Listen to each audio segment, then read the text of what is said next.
there's an unfortunate and tragic story trending on social media and in the news. It comes from Detroit, Michigan, and it involves a mother, Tatiana Williams, and her children. Now, she was homeless and she slept in a van in a parking lot with not only her 5 children, but 2 of her siblings and her mother.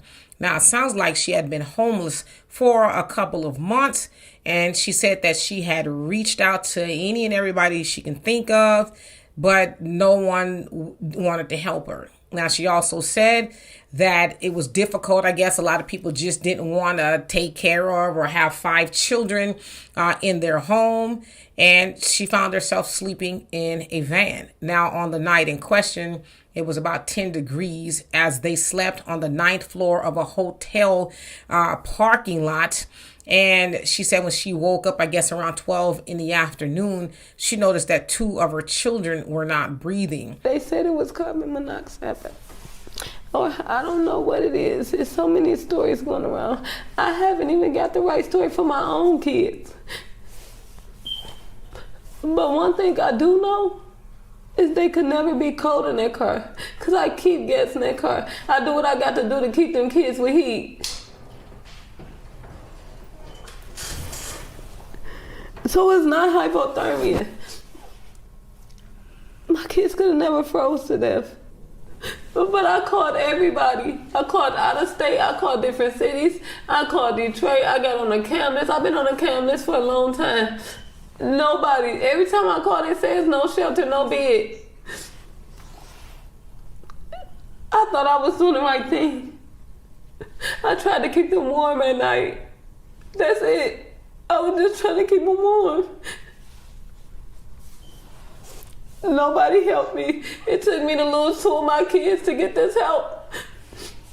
I don't feel good about it. So it was a 2-year-old little girl and a 9-year-old little boy that died due to what the authorities are saying, hypothermia. Now, of course, a lot of people were asking, where's the father? What happened to the father? Well, the father was found, Darnell Curry Sr., and this is partially what he said. Check it out. Had Tatiana ever reached out asking to? No, she did not. All she said was, can I get him? Can I get him just to get him? And can I get him because y'all homeless? That's 2 different things. She said she had been homeless for 3 months. Say, I saw it. That's what I saw, about 3 months. But she ain't never said nothing to me. Nothing. So all them other sob stories, they can cut all that. She called saying, can I make it to the hospital right now? They gone. I was hoping it was a sick joke, but he just asked, can I get him for a couple of days? But I told her I'm working and all that, and I'm out here. We're not close to each other, so I couldn't. But she knows all my family is right around the corner from her. Did she reach out to any of your family? No, she did not.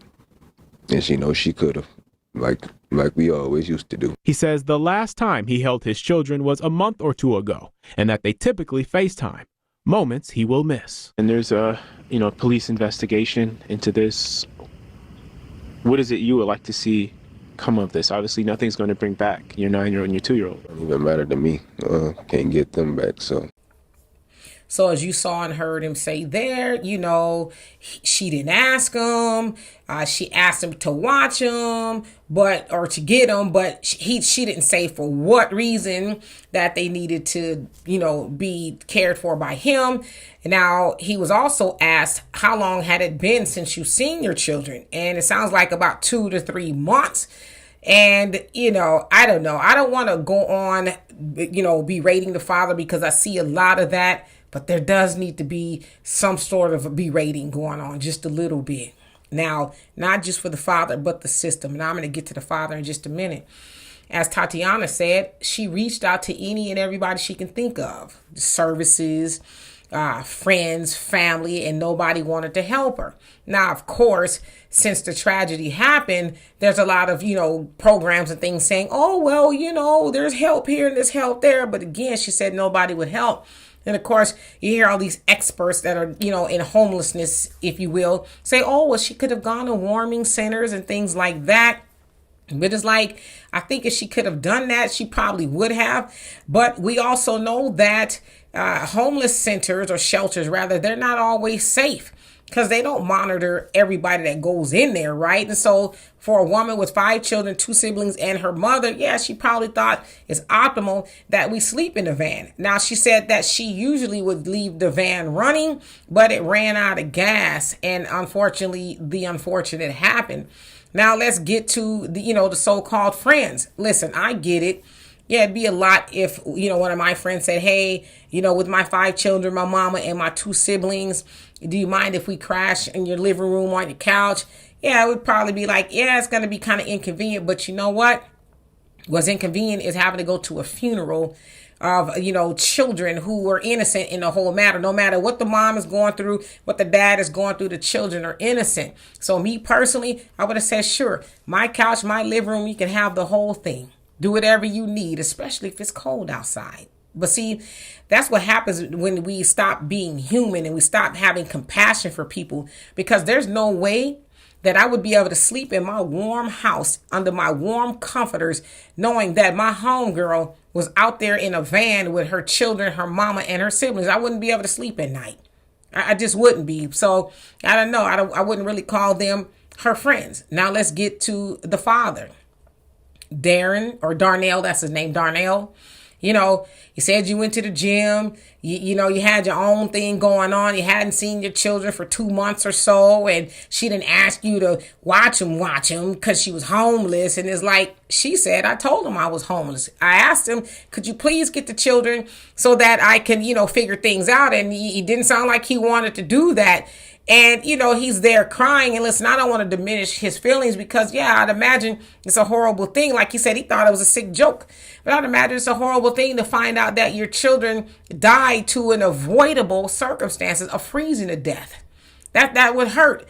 But the other thing is that Darnell's going to have to live with the rest of his life is that you could have done something and you didn't. For whatever reason, Tatiana was out there. 3 of those children are yours. And she asked you to get them, and you, for whatever reason, didn't want to do it. You're pumping iron at the gym and going on about your life. You look like you were warm. You didn't look like you were ever cold, sleeping in no car. But your children were, and you knew that. So, yeah, I don't want to beat him up too bad because he'll have to live with that the rest of his life. That he should have been doing the things that men do and the things that fathers do to protect their children, and he didn't do that. So that will forever haunt him. But I want to say this. We as Black people here in America, we really got to get our stuff together, because there's no way that a woman with 5 children, her mama, and 2 of her siblings should be sleeping in 10-degree weather in a van outside. There's no way. I never want to report on a story like this again, but something tells me that this won't be the last time, and I hate that. So anyway, y'all tell me what you think of that. And for more insightful commentary, please subscribe to this channel and my channel, The Demetra Kaye Show.